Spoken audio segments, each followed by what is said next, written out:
तिष्ठते ज्ञान रूपेण नर रूपम कबीर भवो। वासना जाल सर्वत्रम कृपा दृष्टि विनश्यते।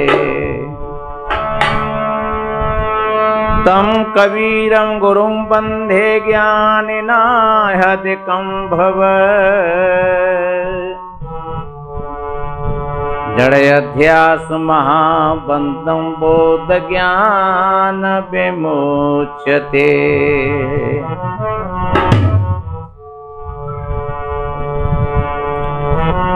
गुरु सुवर्ण के पद कमल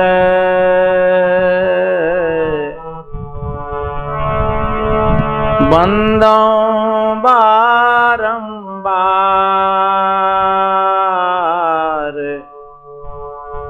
जिने बतलायो भेद सब परखायो पद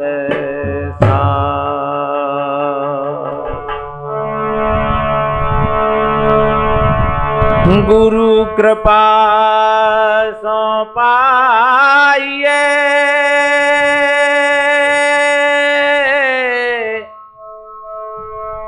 बुद्धि विमल विवेक तीन ताप शीघ्र ही मिटे। श्री गुरु चरणन की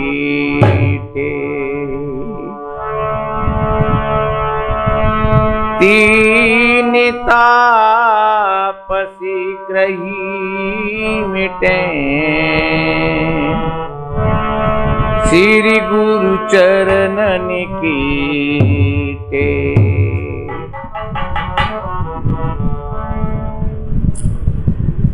विश्व वंदनीय संत सम्राट सदगुरु कबीर देव, मुदमंगल में संत समाज, सभी धर्म प्रेमी सज्जन, शक्ति स्वरूपाएं माताएं और बहन, छोटे छोटे बच्चे एवं बच्चियां,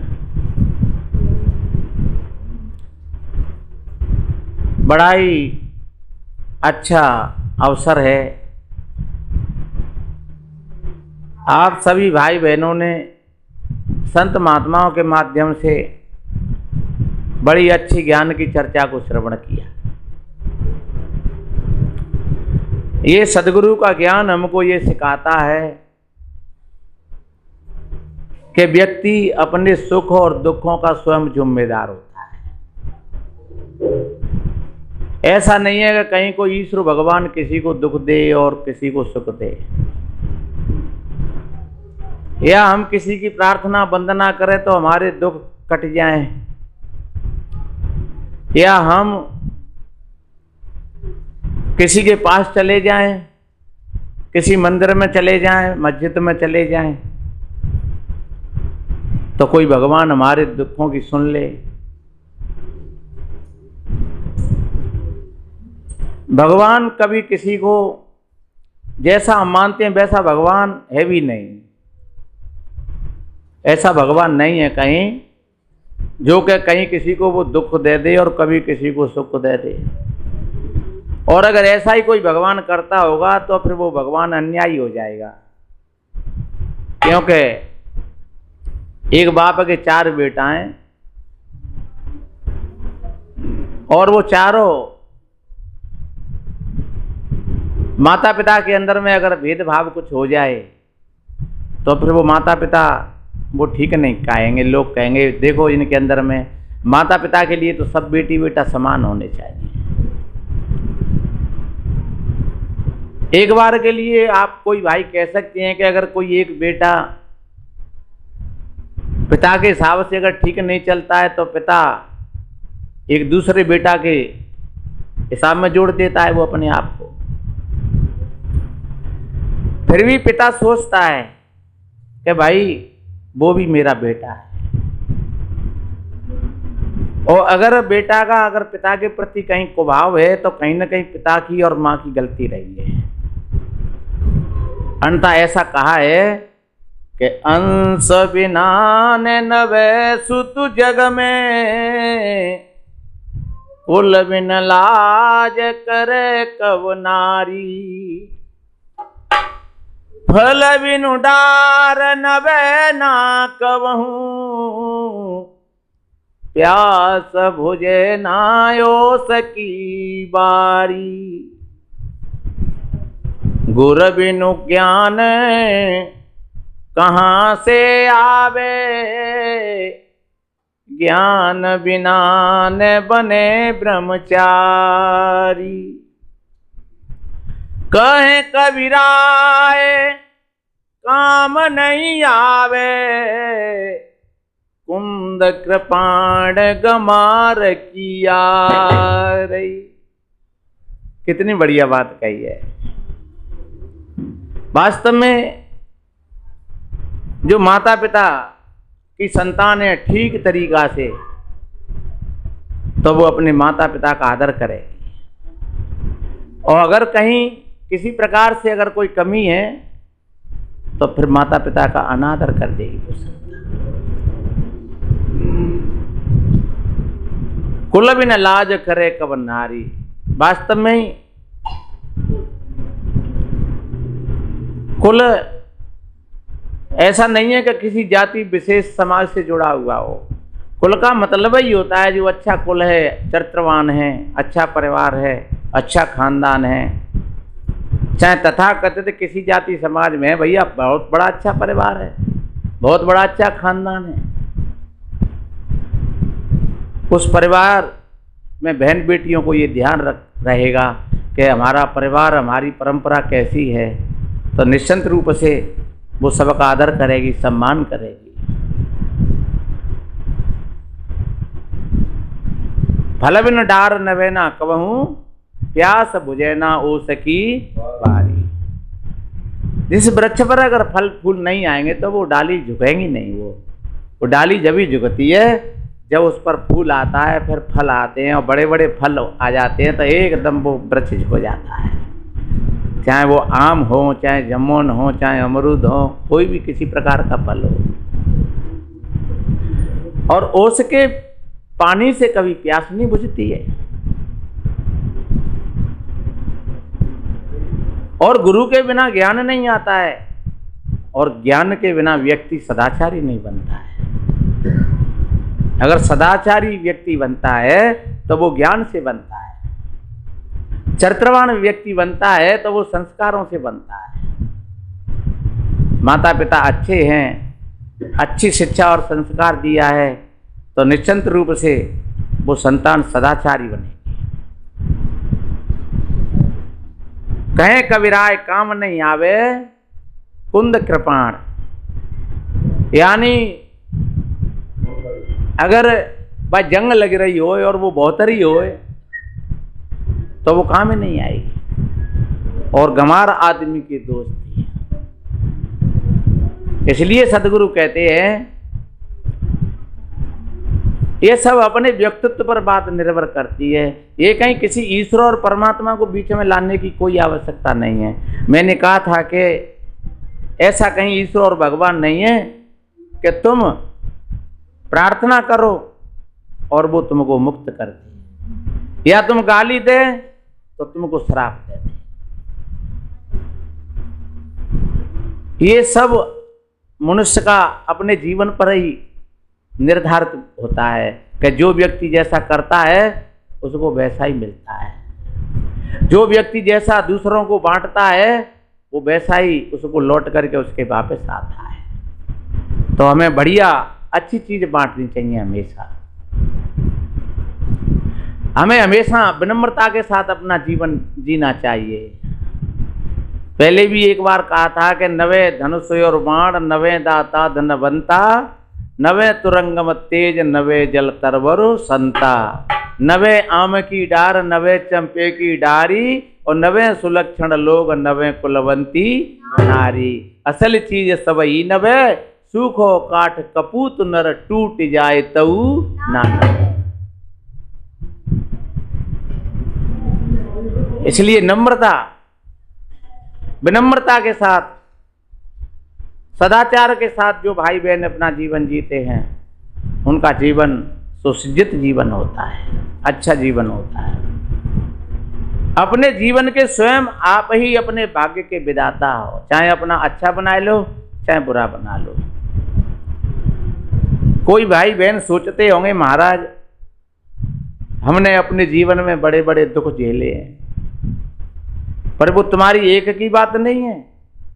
ये दुख और सुख ये जीवन रूपी नदी के दोनों किनारे हैं। चाहे कोई राजा रहे हो, रईस रहे हो, पैसे वाले रहे हो, साधु संत रहे हो, सबके जीवन में ये परिवर्तन होता है। आज सुख है तो कल दुख है, आज दुख है तो कल सुख है। और जो समझदार लोग होते हैं वो कभी ऐसे दुख में घबराते नहीं हैं और सुख में कभी भूलते नहीं हैं। वो सुख को भी स्वीकार कर लेते हैं और दुख को भी स्वीकार कर लेते हैं। इस तरीका से जो भाई बहन अपना जीवन जीते हैं तो सुख भी नहीं रहता है और दुख भी नहीं रहता है, रहने वाली एक भी चीज नहीं है। ये प्रकृति का सिस्टम है।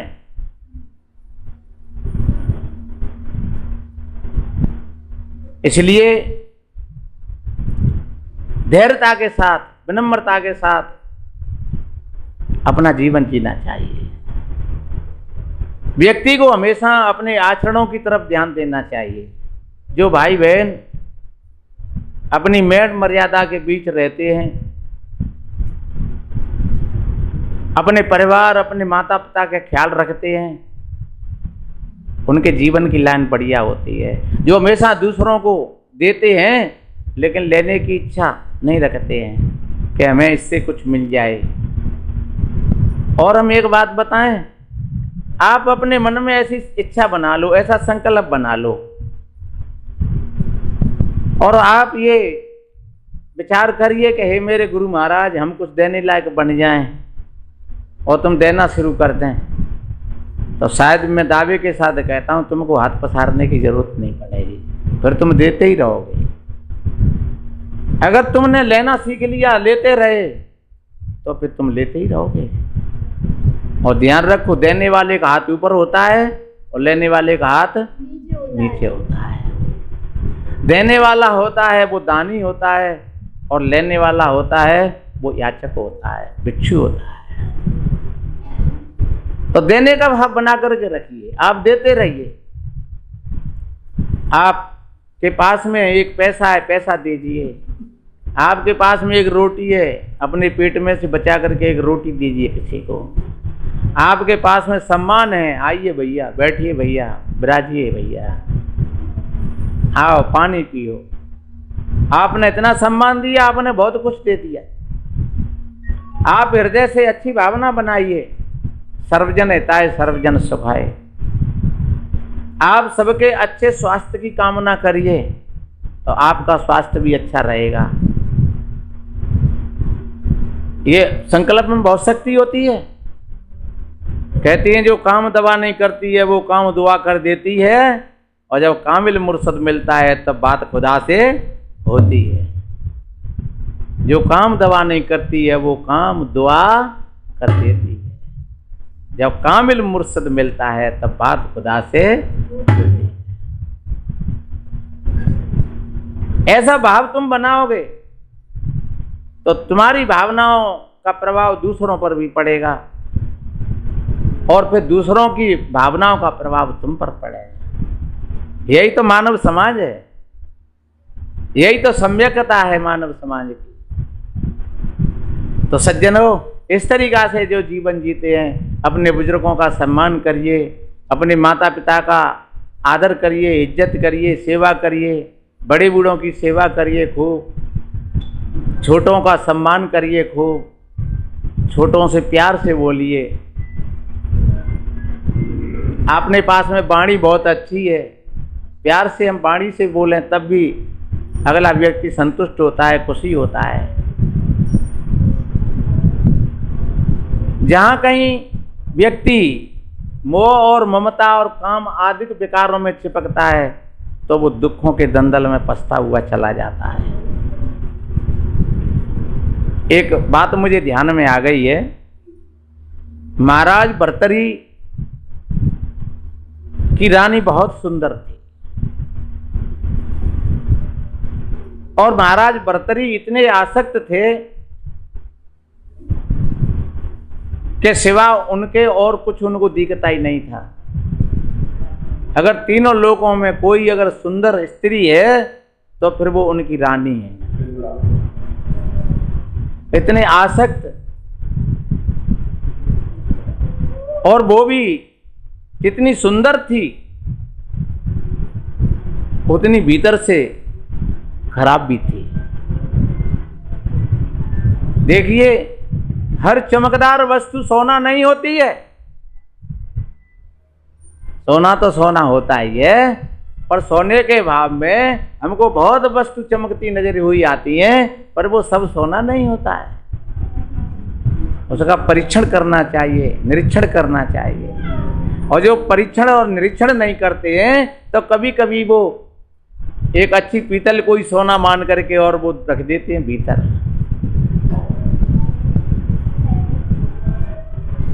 सज्जनों,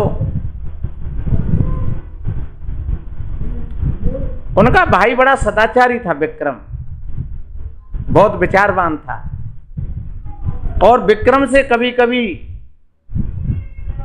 उसका चरित्र नहीं देखा जाता, तो कभी कभी वो टोकते भी तो फिर विक्रम ही उसके बीच में उसको सामने दिखता था कि मेरी रास्ता में अगर कहीं रोड़ा है तो ये विक्रम है, इसका भाई।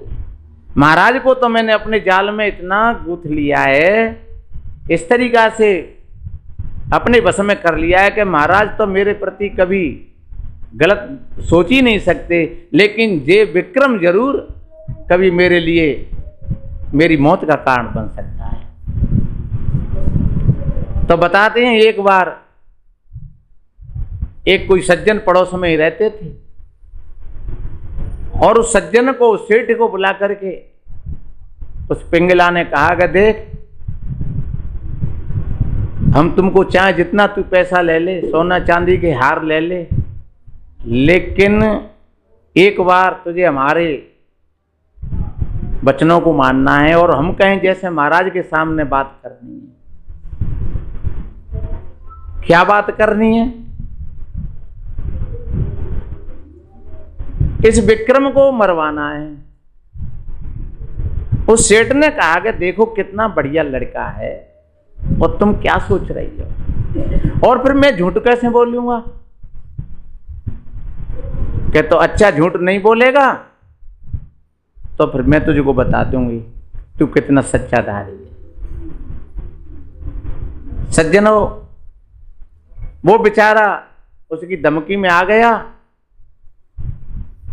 और उसने जाकर के महाराज के दरबार में अपील लगाई कि महाराज, ये आपका भाई है विक्रम, ये बहुत खराब है, ये रात को मेरे घर पर आता है और मेरी बहू से छेड़खानी करता है, और आपकी अगर मर्जी हो तो फिर मैं यहाँ से आपके शहर को खाली करके निकल जाऊँ, यानी इसकी व्यवस्था बनाइए, आपका भाई है, मैंने आपसे निवेदन किया है।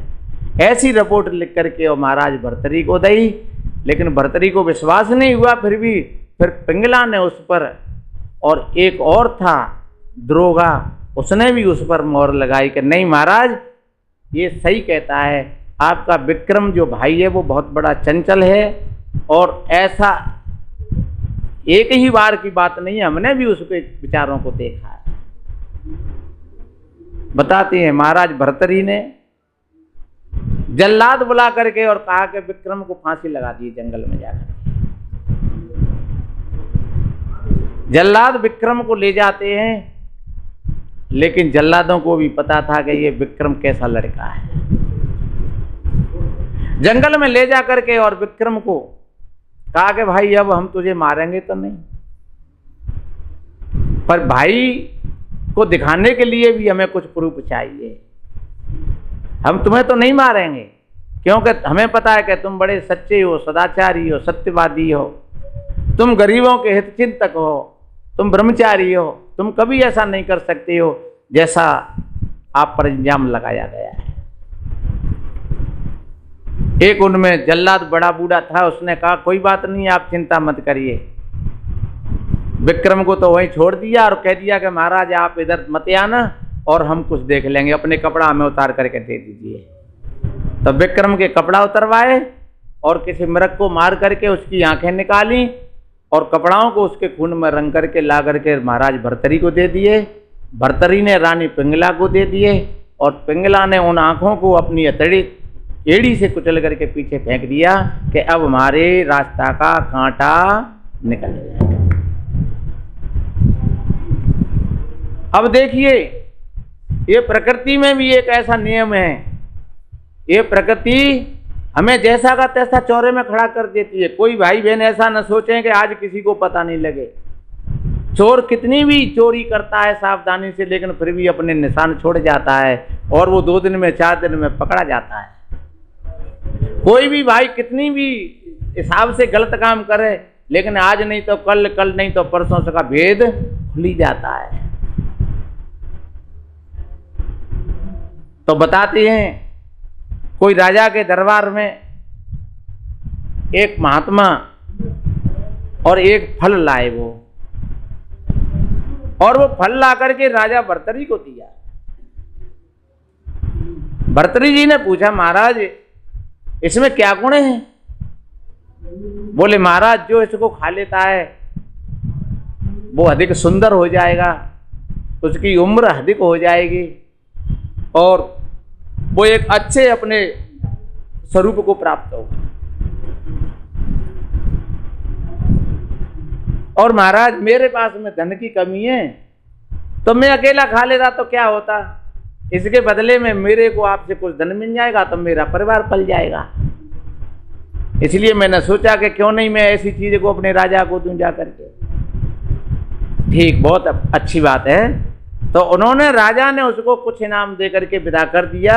अब राजा ने सोचा कि भाई जब ऐसा ही ये फल है तो मैं क्यों नहीं अपनी प्यारी रानी को दूं जा करके।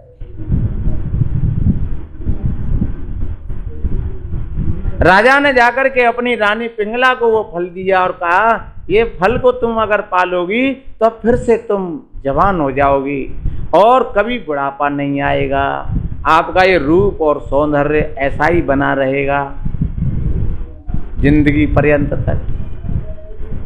तो ठीक है महाराज, मैं पालूंगी। लेकिन उसके पास में जो एक दरोगा जी आते थे, घोड़ाओं का दरोगा, रानी का मन उससे लगा हुआ था। अब रात को जब घोड़ा दरोगा आया तो उस रानी ने सोचा कि भाई मैं खा लूंगी तो क्या है, मैं अपने क्यों नहीं प्रेमी को दे दूं। तो उसने उस फल को, जब वो आया रात को, तो फिर उसने उस फल को उसको दे दिया कि ये फल बहुत अच्छा है और आप कभी वृद्ध नहीं होंगे, आपका कभी रूप और सौंदर्य नहीं बिगड़ेगा, आपकी दीर्घ आयु होगी, तो इस फल को आप पा लेना। लेकिन दरोगा का भी मन एक और वेश्या से लगा हुआ था। देखिए, दरोगा ने भी सोचा कि भाई मैं इसको खा लूंगा तो क्या होगा, अरे मैं तो जाकर के क्यों नहीं अपनी प्रियता को दूं। तो वो जाकर के दरोगा और फिर 4 बजे वेश्या के पास पहुंचता है और वो फल जाकर के वेश्या को दे दिया और कहा कि इसको तुम पालोगी तो तुम फिर बहुत दीर्घ आयु जियोगी, आपका जीवन बहुत सुंदर हो जाएगा।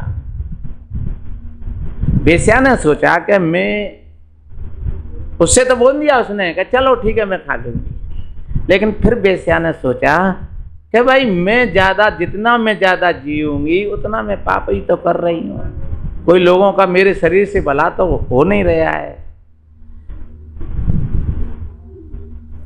तो क्यों नहीं मैं इस फल को अपने राजा भर्तरी को दे दूं जाकर के। क्योंकि हमारा जो राजा है वो बहुत बड़ा न्यायप्रिय है और बहुत बड़ा अच्छा है, और ऐसा राजा विशेष जिएगा तो हमको और हमारी प्रजा को बहुत लाभ मिलेगा। देखो, भले ही एक वेश्या थी लेकिन उसके विचार कैसे थे। भाई मेरा तो जीवन है यापन, मेरा तो ये धंधा है, ये व्यवसाय है, लेकिन मैं कब तक इस काम को करती रहूंगी। सवेरे ही नहा धो करके वेश्या ने उस फल को लिया और जाकर के वो राजा के दरबार में पहुंची और कहा, हजूर एक छोटी सी भेंट है मेरे पास, मैं आपके लिए लाई हूँ। राजा ने उस फल को देखा, एकदम अचंभित हो गया कि भाई ये फल तो मेरे को जो महात्मा ने दिया था वही फल है।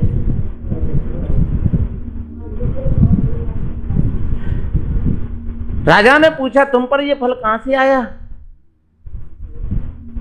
बोले, हजूर मेरे को तो आपके दरोगा ने दिया था। ठीक है, बहुत अच्छा, कोई बात नहीं। राजा ने बड़ी खुशी के साथ उस वेश्या को भी कुछ दे करके इनाम और विदा किया। बहुत अच्छा, तुम बहुत अच्छी हो।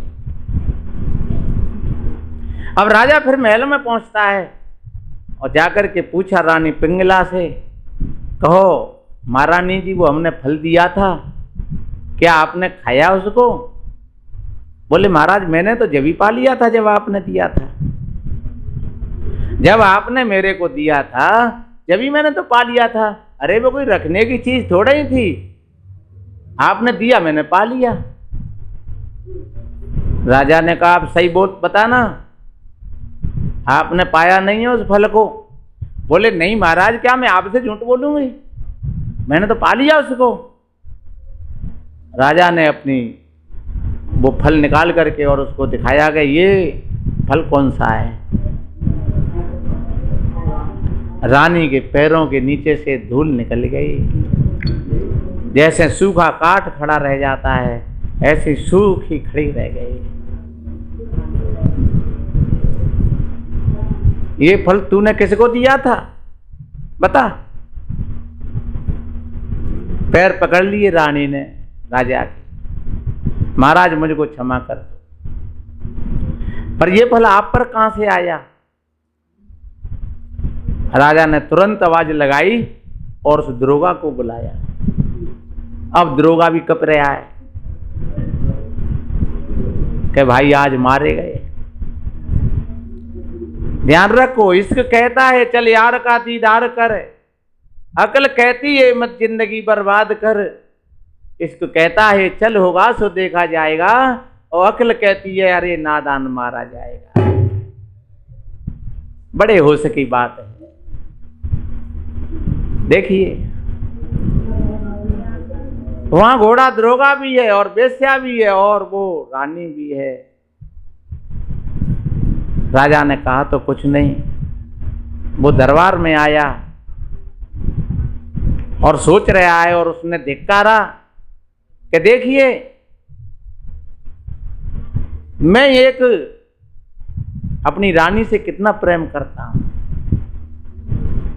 और रानी एक दरोगा से प्रेम करती है और दरोगा भी एक वेश्या से प्रेम करता है। और वेश्याओं की भावनाओं में भी कितना अच्छा भाव है, क्योंकि उसका तो व्यवसाय है ही वो, लेकिन फिर भी हमारी तरफ उसका कितना लगाव है।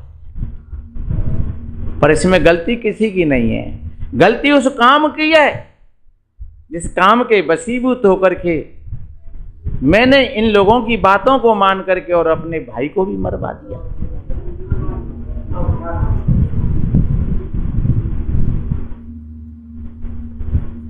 रानी हमको छोड़ करके एक दरोगा के पास जाती है, दरोगा ऐसी रानी को भी छोड़ करके एक वेश्या के पास जाता है। धिक्कार है इस रानी के लिए, धिक्कार है इस दरोगा के लिए, धिक्कार है फिर इस वेश्या के लिए, और फिर धिक्कार है मेरे लिए, और फिर धिक्कार है इस काम के लिए कि जिसने पूरे विश्व को इस तरीका से नचाया। काम अंधगज बस पर हो रमैया राम, अंकुश सैयो शीश हो रमैया राम। इसलिए मेरे बहन भाइयों, जो इस तरीका से अपना जीवन जीते हैं उनका जीवन दुर्गंधित हो जाता है, उनका जीवन गंदा हो जाता है, भद्दा हो जाता है, उनका चरित्र और स्वभाव बिगड़ जाता है। राजा ने जल्लादों को बुलाया और कहा, भाइयों आपने मेरे भाई को कहां पर फांसी लगाई, आप मुझे उस जगह को तो दिखा दो थोड़ा। महाराज भर्तरी शौक में डूबे हुए हैं। उस सेठ को भी बुलाया था, तो बहू ने हाथ जोड़ करके, महाराज मुझे तो मरना ही था, अगर इधर नहीं कहता तो जे मरवा देती मुझे, इसलिए मैंने तो इनके दबाव में आकर के ये बात कही थी। विक्रम अपनी जगह पर बहुत बढ़िया लड़का है, तब भी था और अब भी है और आगे भी रहेगा, अगर होगा कहीं तो। जल्लादों ने कहा महाराज आप यहीं पर थोड़ा धैर्य बना करके रखिए, हमें पता था कि सत्यमेव जयते, विजय सत्य की होती है, इसलिए हमने विक्रम को फांसी नहीं लगाई, हमने तो वो आपको एक दिखावा करके दिखाया था और हम लाते हैं विक्रम को। राजा को बड़ी खुशी हुई और जब वो विक्रम को लेकर के आए तब राजा ने विक्रम को गद्दी पर बिठाया और कहा कि भैया ये तेरी भौजाई है, चाहे तू इसको मरवा देना, चाहे इसको निकाल देना, चाहे इसको रहने देना, अब तू जाने, तेरा काम जाने, और अब मेरा इस राज्य से और इस स्त्री से, इस परिवार से, इस समाज से अब मेरा कोई लेना देना नहीं। और बताते हैं कि फिर राजा भर्तरी ऐसे संत बने, आज इतिहास के पन्नाओं में और सोने के अक्षरों में उनका नाम आता है, योगियों में और महात्माओं में, ज्ञानी पुरुषों में, महाराज भर्तरी, जिन्होंने बड़े ज्ञान और वैराग्य के ग्रंथ लिखे थे। तो सज्जनों, वास्तव में ही मैंने निवेदन किया था कि जहाँ हम कहीं काम के वशीभूत होकर के जीते हैं तो हमारा जीवन दुखित हो जाता है, जहाँ कहीं क्रोध के वशीभूत होकर के जीवन जीते हैं तो हमारा जीवन दुखित हो जाता है, जहाँ कहीं लोभ और मोह के वशीभूत होकर के हम जीवन जीते हैं तो हमारा जीवन नरक बन जाता है। इसलिए इन सारी चीज़ों से थोड़े उठ करके हम ऊपर अपना जीवन जिए। ऐसा कहा है कि विषय मनोरथ दुर्गम नाना, ते सब सूल नाम को जाना। गुरु कबीर देव जी कहते हैं कि मन सारथी या पुरस, विषय लहरी फोराए, मन के चलाए तन चले, जासों सरबस जाए। सज्जनों, हमारे मन के अंदर में हर वक्त वासनाओं की तरंगें उठती रहती हैं। कोई अच्छा रूप सामने आया, हमारा मन तरंगित हो गया, कोई अच्छी चीज सामने आई, हमारा मन तरंगित हो गया। तो इस तरीका से हम होश के साथ, सावधानी के साथ हम देखें अपने आप में, अपने भीतर, तो आपका जीवन सदाचार संपन्न होगा, आपका जीवन अहंकार से रहित होगा, तो आपके जीवन में बड़ी खुशी की वर्षा होगी, आनंद की वर्षा होगी और आप सत्य के रास्ता पर चलोगे। और गरीबी और अमीरी से कोई लेना देना नहीं है, और गरीबी और अमीरी ये किसी के माथे पर नहीं लिखा है। हमने ऐसा भी देखा है कि कुछ दिना पहले लोग बहुत अमीर थे, वो आज गरीब हो गए, और कुछ लोग ऐसे बिल्कुल गरीब थे, वो आज उनके लड़के और गाड़ियों में, 4 पहियाओं की गाड़ियों में घूम रहे हैं। तो ये बनने और बिगड़ने में कोई देर नहीं लगती है, और वास्तव में ये कोई बनना भी नहीं है और बिगड़ना भी नहीं है, ये भी ध्यान रखें। ये कोई भाई सोचे कि कौन बढ़िया मकान बनवाए लो, बढ़िया कोठी बनवाए ली, और बाबा 4 पहिया की गाड़ी है तो बाकी बन गई नहीं। कोई भाई सोचे कि हम तो गरीब हैं, हम क्या कर सकते हैं, नहीं। वास्तव में एक सदाचार की बात है, एक सत्यता की बात है। जो भाई बहन सत्य के रास्ता पर चलते हैं, कहते हैं कि रूखी सूखी खाए के ठंडा पानी पियो, देख पराई चूपड़ी मत ललचावे जी। आपका जैसा सामने है, आप बड़ी प्रसन्नता के साथ उसी को बरतिए। आपकी झोंपड़ी है, अगर आपका स्वास्थ्य बढ़िया होगा, आपका मन बढ़िया होगा, तो आपको झोंपड़ी में भी नींद आ जाएगी बढ़िया। और अगर आपका स्वास्थ्य गड़बड़ है और आपका मन बिगड़ा हुआ है, तो आपको कोठी में भी नींद नहीं आएगी, डबल बेड के पलका पर भी नींद नहीं आएगी, और चाहे कितनी भी सुख सुविधा हो बाहर की। इसलिए मेरे भाई बहनों, गरीबी और अमीरी किसी का गोत नहीं है, और गरीबी और अमीरी से आदमी कोई छोटा और बड़ा नहीं होता है। अगर कोई बड़ा आदमी होता है तो वो सदाचार से होता है, शिष्टाचार से होता है। इसलिए ध्यान रखो, किसी विद्वान ने कहा है कि अगर धन गया तो कुछ नहीं गया। धन गया, कोई तुमसे ले गया 100, 200, 500, 1000, 10,000, आप किसी ठगियाई में आ गए तो समझो कुछ नहीं गया, और कमा लेंगे। आपका स्वास्थ्य गया तो कुछ गया, लेकिन आपका चरित्र गया तो सब गया, फिर कुछ नहीं बचा है। इसलिए संतों ने ऐसा कहा है कि आचरण ही परम धर्म है, ये आचरण ही परम तपस्या है, ये आचरण ही परम ज्ञान है। और शुद्ध आचरण से व्यक्ति क्या नहीं कर सकता है, वो बहुत ऊंचाइयों को छू सकता है। यही हमारी मुक्ति की सिद्धि है। सिद्धि बाई सिद्धि अगर हम चढ़ते चले जाएंगे तो आपके जीवन में सुख मिलेगा, शांति मिलेगी। ये सारे काम सुख और शांति के लिए तो करे जाते हैं। बच्चे को पढ़ाया है, नौकरी लग गई, 50,000 रुपया महीना अगवाए लो, बढ़िया मकान बनवाए लो, फिर भाई और के जब दुखनों बन जाए, दुखनों बनाए लो, फिर और 2 प्लॉट ले ले, और 2 प्लॉट ले ले, फिर जेऊ बन जाए, फिर बेऊ बन गए, फिर और ले ले, और ले ले, और ले लो, और तो न चले गए, और रही और में, और रही और में, और रही और में, और काम पूरा हो गया। इसलिए मेरे बहन भाइयों, अपने जीवन को बढ़िया शुद्ध बनाने के लिए, पवित्र बनाने के लिए हमें एक चीज की आवश्यकता है, सदगुरु का ज्ञान और सत्य का रास्ता। जब सदगुरु का ज्ञान तुम्हारे पास में होगा तो तुम सत्य के रास्ता पर चलोगे, और सत्य के रास्ता पर चलोगे तो आपको निश्चित रूप से सुख मिलेगा, शांति मिलेगी, आनंद मिलेगा। सत्यमेव जयते। विक्रम को जंगल में छोड़ दिया गया और कह दिया कि वो तो मरवा दिया, लेकिन आकृष में उसकी सत्यता थी तो फिर वो गद्दी पर राजा बन करके बैठा।